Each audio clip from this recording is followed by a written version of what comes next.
नमस्कार दोस्तों, आप सभी का स्वागत है हमारे चैनल पर। दोस्तों, क्या आपने कभी ऐसा मंदिर देखा है जो दिन में गायब हो जाता है और रात में प्रकट होता है? जहां महादेव खुद समुद्र के अंदर विराजमान है, जहां शिवलिंग समुद्र की गोद में विराजमान है और जहां आज भी पांडवों के आने की मान्यता है और जहां जाने के लिए आपको समुद्र के बीच पैदल चलना पड़ता है। समुद्र अथाह, रहस्यमयी और शक्तिशाली। लेकिन भारत की इस पावन भूमि पर दिन में कुछ पलों के लिए यही समुद्र रुक जाता है, जैसे कोई अदृश्य शक्ति उसे आदेश देती हो, अब हट जाओ, मेरे भक्त आ रहे हैं। जी हां दोस्तों, आज हम बात करने वाले हैं निष्कलंक महादेव की। एक ऐसा शिव मंदिर जो आस्था, रहस्य और प्रकृति तीनों का अद्भुत संगम है। वीडियो को अंत तक देखना, क्योंकि आखिरी रहस्य आपको हैरान कर देगा। आज के इस व्लॉग में हम जानेंगे इसका इतिहास, रहस्य, रास्ता, दर्शन और मेरी पूरी यात्रा का अनुभव। तो वीडियो को अंत तक जरूर देखना। दोस्तों, यह मंदिर भावनगर से लगभग 30 किलोमीटर दूर गुजरात के भावनगर जिले के कोलिया गांव में है। यह मंदिर अरब सागर के किनारे स्थित है और इसकी सबसे बड़ी खासियत यह है कि यह मंदिर समुद्र के बीचों बीच बना हुआ है। यहां तक पहुंचने का रास्ता सिर्फ भाटे, लो टाइड के समय ही दिखाई देता है। अगर आप गलत समय पर आ गए तो मंदिर आपको दिखाई ही नहीं देगा, क्योंकि हाई टाइड में यह पूरी तरह समुद्र में डूब जाता है। यह हर रोज समुद्र का पानी मंदिर को ढक लेता है और सिर्फ कुछ घंटों के लिए ही दर्शन संभव होते हैं। दोस्तों, यहां आने से पहले आपको समुद्र के समय का पूरा ध्यान रखना होता है। दिन में 2 बार समुद्र पीछे हटता है और लगभग 1 से 1.5 घंटे के लिए पत्थरों का रास्ता दिखाई देता है। जैसे ही समुद्र चढ़ता है, यह रास्ता पूरी तरह गायब हो जाता है। यह दृश्य अपने आप में एक चमत्कार से कम नहीं लगता। करीब 1 किलोमीटर पैदल चलना पड़ता है, वो भी समुद्र के अंदर से। चारों तरफ सिर्फ रेत, पानी और हवा की आवाज। ऐसा लग रहा है जैसे प्रकृति खुद हमें शिव के दर्शन के लिए रास्ता दे रही हो। अभी हम समुद्र के बीच इस पत्थर वाले रास्ते पर चल रहे हैं। चारों तरफ सिर्फ पानी और सामने महादेव का धाम। यह एहसास शब्दों में बयान करना मुश्किल है। दोस्तों, निष्कलंक महादेव का इतिहास सीधा जुड़ा है महाभारत से। मान्यता है कि पांडवों ने अज्ञातवास के दौरान यहां 5 शिवलिंग स्थापित किए थे, इसीलिए यहां 5 शिवलिंग मौजूद हैं। महाभारत का युद्ध समाप्त हो चुका था। पांडव जीत तो गए थे, लेकिन उनके मन में शांति नहीं थी। भाइयों ने अपनों को खोया था, गुरुओं के विरुद्ध शस्त्र उठाए थे और उनके हृदय पर पाप बोध का भारी बोझ था। उन्होंने निश्चय किया, हम तभी चैन पाएंगे जब स्वयं महादेव हमें क्षमा करेंगे। कहा जाता है कि महाभारत युद्ध के बाद पांडव अपने पापों से मुक्ति पाने के लिए भगवान शिव की खोज में निकले। पांडव देश देशांतर भटके, काशी, केदार, बद्रीनाथ, लेकिन शिव कहीं नहीं मिले। कहा जाता है भगवान शिव उनकी परीक्षा लेना चाहते थे। भगवान शिव उन्हें परीक्षा में डालते रहे और अंततः वे इस समुद्री तट पर पहुंचे, थके हुए, पश्चाताप से भरे, निःशस्त्र और नतमस्तक। पांडवों ने समुद्र के बीच रेत पर शिवलिंग स्थापित किए और तपस्या में लीन हो गए।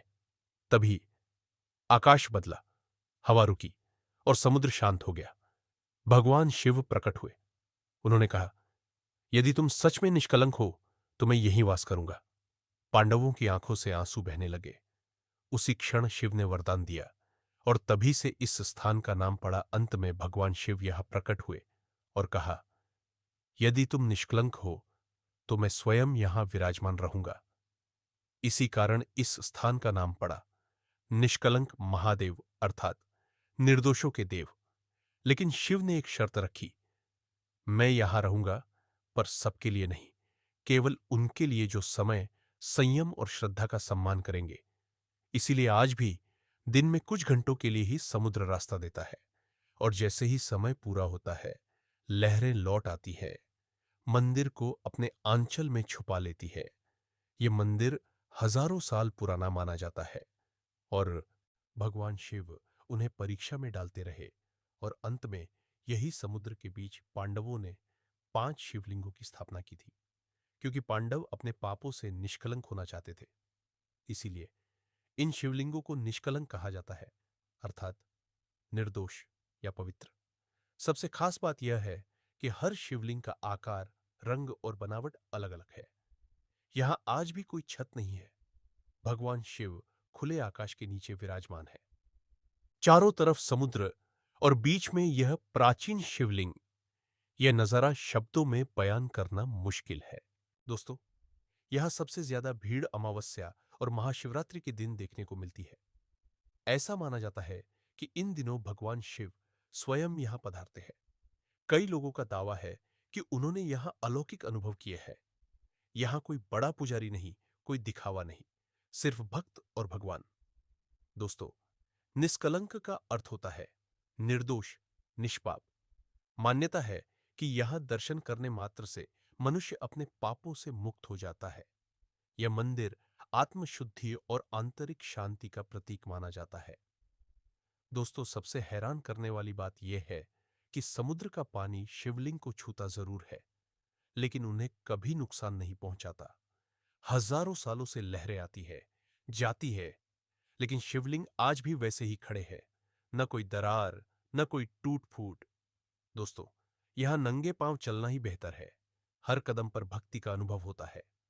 निष्कलंक महादेव सिर्फ एक मंदिर नहीं है, यह एक अनुभूति है। यहां आकर ऐसा लगता है जैसे समय थम गया हो और मन पूरी तरह शांत हो गया हो। लहरों की आवाज, खुला आकाश और शिव की उपस्थिति, सब कुछ दिव्य लगता है। दोस्तों, यहां आकर ऐसा लगता है जैसे महादेव खुद आपको बुलाते हैं। यह सिर्फ मंदिर नहीं, एक अनुभव है, एक आस्था। यहां बैठकर जो शांति मिलती है वो किसी भी शब्द से बड़ी है। ओम नमः शिवाय। लहरों की आवाज के साथ यह मंत्र सीधे दिल तक उतर जाता है। अगर आप जीवन में कभी सुकून ढूंढ रहे हो तो एक बार यहां जरूर आइए। अगर आप यहां आने की योजना बना रहे हैं तो कुछ बातों का ध्यान जरूर रखें। समुद्र के समय की जानकारी पहले लें। फिसलन वाले पत्थरों से सावधान रहें। बुजुर्गों और बच्चों का विशेष ध्यान रखें। पानी और दवा साथ रखें। दर्शन केवल लो टाइड में होता है। सुबह और शाम का समय अलग होता है। मौसम खराब हो तो यात्रा टाल दें। दोस्तों, अब समुद्र का पानी वापस आ रहा है और कुछ ही देर में यह मंदिर फिर अदृश्य हो जाएगा। ऐसा लगता है मानो शिव स्वयं विश्राम करने जा रहे हों। यह दृश्य जितना सुंदर है उतना ही भावुक भी, लेकिन यहां की अनुभूति हमेशा दिल में रहेगी। जब कोई भक्त नंगे पांव रेत पर चलता है और सामने शिवलिंग देखता है तो वह सिर्फ मंदिर नहीं देखता, वह विश्वास देखता है। लहरों की आवाज मंत्र बन जाती है और हवा प्रार्थना। निष्कलंक महादेव कोई पर्यटन स्थल नहीं, यह एक अनुभव है। यह हमें सिखाता है कि यदि मन सच्चा हो तो प्रकृति भी रास्ता देती है। और जब समुद्र मंदिर को फिर ढक लेता है तो ऐसा लगता है जैसे शिव कह रहे हों, अब लौट जाओ, मैं फिर आऊंगा ठीक समय पर।